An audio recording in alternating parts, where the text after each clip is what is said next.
Page 139, Blow the Man Down. 3/4 time has a pickup beat in the right hand and coming in on beat 3. It's got the dotted rhythms again.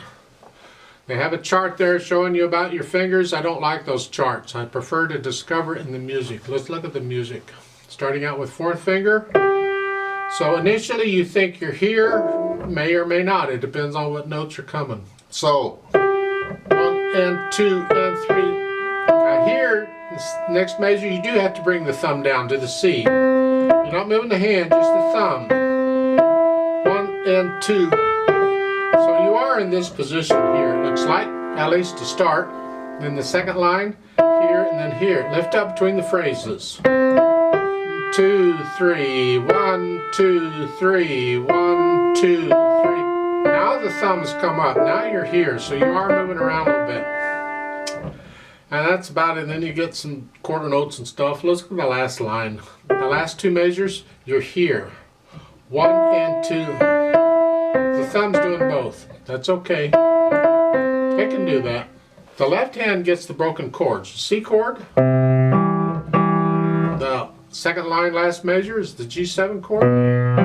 And just staying on that until the last measure of the piece is C chord. That's the left hand. Oh boy. So here.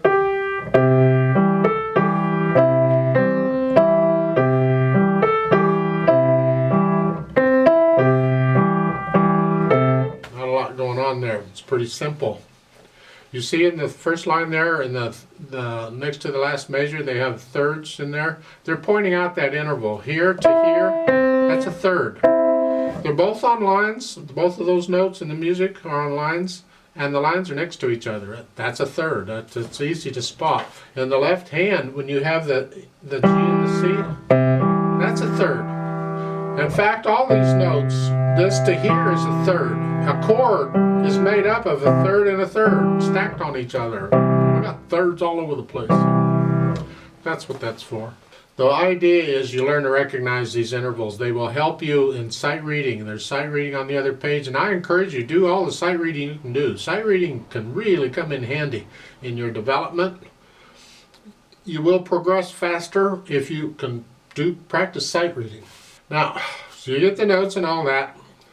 Slurs, put in the slurs, that's the right hand. Otherwise, you keep the left hand legato except for the rest.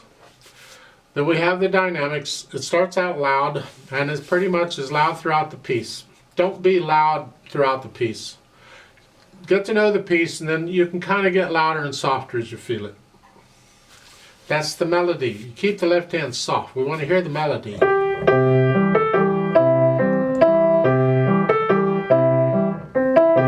Get louder.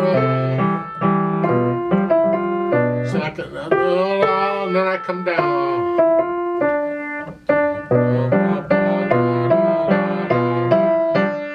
I crescendoed to there because I felt that. So then the third line down, the last 2 measures, I just gradually got a little louder. There, and I linger on that for a while. It's got a fermata, and then you go on. And there's a ritardando at the end. Slow down a little bit.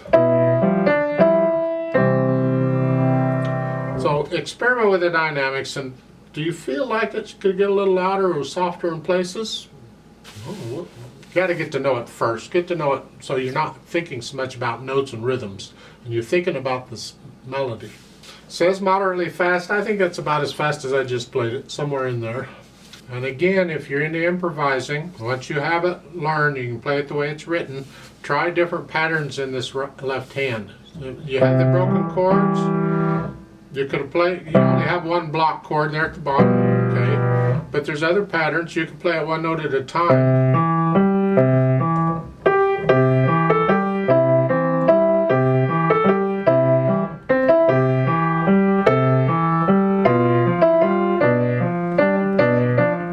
Or play part of it the way it's written there and another part with a different pattern, and experiment and explore the possibilities. It's up to you and your imagination what you do here.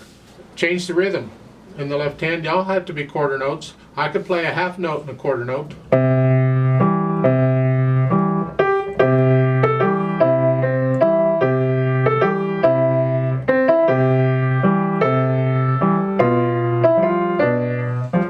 play eighth notes in there if I want.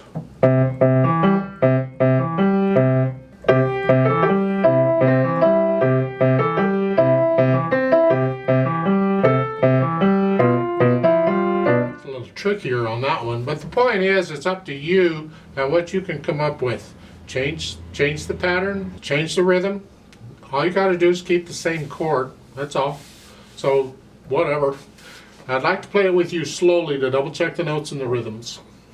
The fermata there in the last line, I'm going to hold that 6 counts instead of 3 because I want to stay with the metronome.